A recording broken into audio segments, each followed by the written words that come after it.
হালদার ইলেকট্রনিক্সের তরফ থেকে তোমরা দেখছো এটা আউজার 3 চ্যানেল মিক্সচার রয়েছে।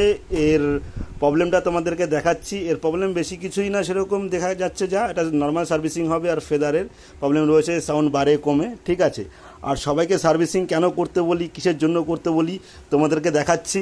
সামনে হোলি আসছে, হোলিতে যেরকম দেখো এখানে দেখা যাচ্ছে পুরো পরিষ্কার যে পরিমাণে ধুলো রয়েছে, নোংরা রয়েছে, যার থেকে রঙও আছে, এখানে দেখো রঙও আছে, ধুলো নোংরা সব এগুলো কি করে সালভার তৈরি করে তারপরে এগুলো শর্ট সার্কিট হয়, তারপরে জিনিসগুলো প্রবলেম দেখা দেয়, ঠিক আছে। সবাইকে বলছি হোলির পরে বিশেষ করে হোলিটা কাটিয়ে প্রত্যেক বছরে হোলি কাটিয়ে যদি সার্ভিসিং করে নেওয়া হয়, যে সমস্ত প্লেয়ার আছে আশা করি সেই সমস্ত প্লেয়ার সার্ভিসিংয়ের জন্য খুব ভালো থাকবে, ভালো চলবে, কোনো অসুবিধা হবে না। এমনি তো জিনিসপত্র টুকিটাকি নানা ধরনের প্রবলেম দেখা দেয়, সেটা তো একটা আছেই, কিন্তু এর থেকে বেশি রকমভাবে প্রবলেম দেখা দেয়।